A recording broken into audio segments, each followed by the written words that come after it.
Welcome back to the Libertopian Podcast. I am your host, Chadman. What if I talked like that the entire time? Would that be annoying? I'm sorry about that. Hey guys, welcome back to the Libertopian Podcast. I am your host, Chad Mitchell. Hope you're doing well. What I want to talk about today is morality and how the liberty message is worded. Not necessarily worded, but how we go about making political change in the liberty movement. And also, just as a brief caveat, the Supreme Court is supposed to rule on Obamacare today. They may not. Who knows? I don't even know at this point in time. They might delay it again. But if they do, I will have an entire podcast dedicated just to that. But in the meantime, I'm going to talk about, this is going to be a pretty short podcast, but I'm going to talk about morality and how the moral arguments for liberty need to be used more often by libertarians, anarcho-capitalists, and different groups within the liberty movement, and how using these arguments can help you win debates, can help advance the liberty movement further. So, first off, let's look at the typical route that's been taken by the liberty movement as far as trying to affect political change. If you look at the Reason Foundation and the Cato Institute, these are two big libertarian think tanks, and they have not been really successful in getting the libertarian message across. If you look at their history, they've got a good history of supporting freedom and liberty in many cases, but the reality is they've tried to influence policy, and to no avail, the policy has actually gone in the opposite direction. The same thing is true of the Libertarian Party, right? They're trying to use the political apparatuses in place to affect political change. And the reality is that people are not with them. So the question should be, how do you get the people with you, right? How do you get the people to stop worshiping the state? How do you get the people to see government as the problem and not the solution? How do you get people to stop thinking in terms of the left versus the right and start thinking in terms of the state versus us? And that's what I'm going to talk about here. So that's a brief overview of the political means being used to essentially try to further libertarian ideas and how that hasn't worked, right? Now, if you look at the moral arguments for libertarianism, for anarchy or voluntarism, if you look at some of these arguments, they are very sound. And when you follow the logic, it is easy to see how these can be used to sway a lot of people to view the state in a negative light and to understand that you will never affect the type of political change that you want to affect. You will never limit government effectively unless you recognize what government is and what the state is. So, with that, we look at the morals, right? And what is morality?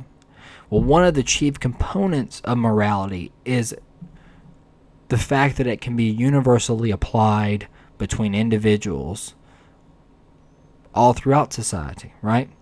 Individuals are the only thing that exist. Now, we can talk in terms of society as a whole, or the government, or the state, but these are just entities. They don't really exist. They're figments of your imagination.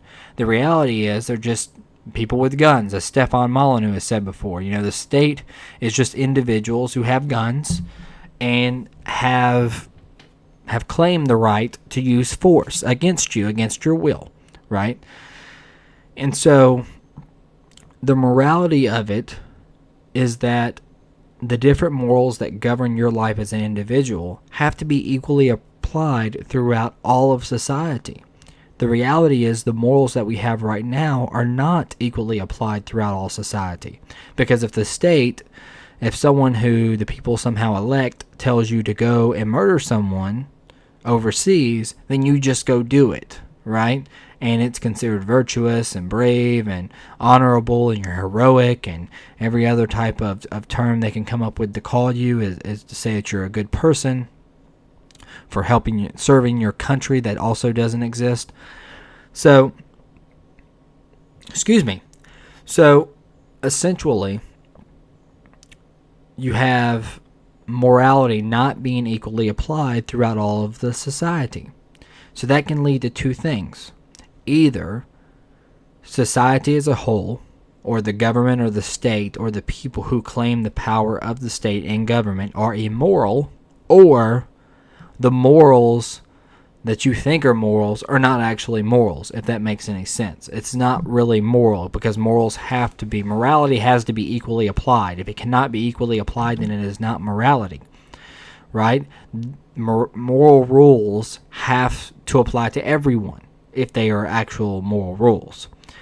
So, I think it's more or less that the people in government and the state itself, the entity of the state, the collection of individuals who work within the state, are the immoral ones. And to a great extent, society, for in a large degree, sanctioning it, at least half of Americans sanction the state in some form or fashion, right? So it is the American people, to a large degree, who have sanctioned this. Therefore, they are immoral as well, to a large degree. So I think what we have to address is the real moral foundations, and asking ourselves is what is having an institution that has a monopoly over force, is that really moral? Right? If simply that institution telling you that someone in Afghanistan is your enemy, even though that person has not threatened you or your family, or has become a threat to you or your family, and that you should go kill that person, and you do it, is that moral or immoral? Does it all of a sudden become a moral act because the government sanctions it? And so that's the question that we should be asking ourselves. That's the question we should be asking other libertarians. That should be the question that we ask conservatives. Although they'll probably get very upset with questions like that, but that's the type of questions we need to be asking. We need to be asking the moral questions. So, to prove my point about morality being universally applied across society, let's assume that your neighbor, let's just call him Joe, comes over to your home and says, "Look, Bill, I am participating in a Build-A-Dream home for St. Jude's." Okay, and it's a charity that I feel strongly about.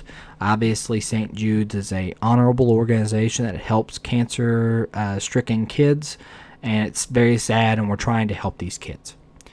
And he comes over to your home, and he says, "Look, man, I really want to help these kids. I know how to build homes, but I don't have the equipment to do it. You have all these tools that you can build homes with. Is there any way we can collaborate together and come together and help these kids?" And then you have the opportunity to say, "Yes, that sounds like a great cause. Let's work together and help these kids," right? So you voluntarily interact with your neighbor. You guys decide to help the kids.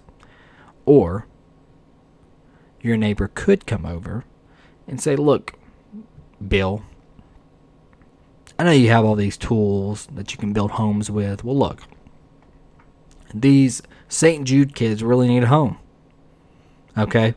And you're not doing anything with these tools, and you're not like you're going to help them, right? You're not going to help the kids, the cancer kids. So I'm going to take your tools by force." And what if I say no?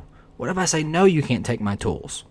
Well, I have a mafia behind me with guns, and they're going to hold you up at gunpoint, and then I'm going to take your tools, and I'm going to build the home for the St. Jude kids.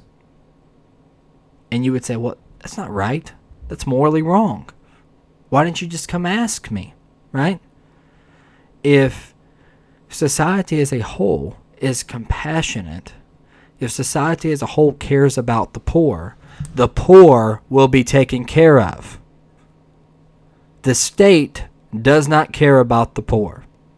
Any institution that would use the immorality of the barrel of the gun to force you to give up your property in the name of helping the poor does not want to help the poor. They do not care about the poor. They care about control. And so we have to start making these moral claims more often. We have to stop using the argument of, well, the free market is just more efficient. Well, yes, the free market is more efficient, but that's not, even if it wasn't more efficient. What if it wasn't? What if the free market was not as efficient as government? What if government was more efficient? Well, yeah, that would be great then, right? We wouldn't have to have this discussion. Libertarians would be statist. No. The state is still immoral. So you allow immorality just because it's more efficient? Of course not. Of course not. So you have to make these moral arguments, and you have to make them compelling. And so this is where the liberty movement needs to go. It's where the focus needs to be placed, and we have to start making a better case for morality. And not only morality, but making sure that the morality is true. That the foundations of morality in society are based off of logic and fact and evidence and truth. To an extent, morals can't really be based off of fact and evidence. But there's some empirical evidence that can back up morals, right? So this is the angle that the liberty movement now needs to take. We have to take the Cato Institute and the Reason Foundation. These guys do a great job. They have a big microphone, so great for them.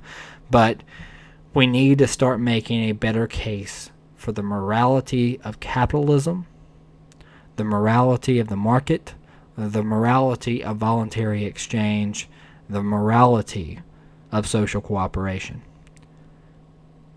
That's going to be it for this week's podcast. Thank you so much for tuning in. I'm Chad Mitchell. Hopefully I'll see you back with the wrap-up of the Supreme Court decision. If not, I will see you guys next week. Take care.